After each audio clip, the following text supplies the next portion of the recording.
पंढरपूर येथे आषाढी वारीनिमित्त जिल्हाधिकारी कार्यालय, आपत्ती व्यवस्थापन प्राधिकरण, सोलापूर जिल्हा यांच्या आदेशानं शिरोळ तालुक्यातील हेल्पिंग हँड रेस्क्यू फोर्सचे 20 जवान सेवेसाठी कार्यरत आहेत. वारीसाठी लाखो वारकरी श्री विठू माऊलीच्या दर्शनासाठी येत असतात. चंद्रभागेमध्ये स्नान करून दर्शनासाठी जात असतात. चंद्रभागेमध्ये व किनारी कोणतीही दुर्घटना किंवा अनुचित प्रकार होऊ नये, तसेच वारकऱ्यांना कोणतीही अडचणी येऊ नये, त्यांचं दर्शन सुखकर व्हावं यासाठी सोलापूर जिल्हा आपत्ती व्यवस्थापन प्राधिकरणचे आपत्ती व्यवस्थापन अधिकारी शक्तिसागर ढोले यांच्या मार्गदर्शनाने आपदा मित्र, आपदा सखी व सेवाभावी संस्था उपस्थित आहेत. त्याचबरोबर शिरोळ तालुक्यातील हेल्पिंग हँड रेस्क्यू फोर्सचे 20 जवान चंद्रभागा नदीमध्ये यांत्रिक बोटीच्या सहाय्यानं गस्त घालत आहेत.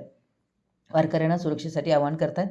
यासाठी प्रदीप ऐनापुरे, निलेश तवंदकर, सागर सुतार, विश्वनाथ रजपूत, शालमोन आवळे, सुभान बागवान, श्रेयश धुमाळे, आनंद कोष्टी, विनायक कोळी, सौरभ कांबळे, गणेश चव्हाण, सत्यजित सूर्यवंशी, अश्विन चिंचवाडे, शुभम कुरणे, गोपीनाथ माळी, सचिन मठपती व स्वयंसेवक कार्यरत आहेत.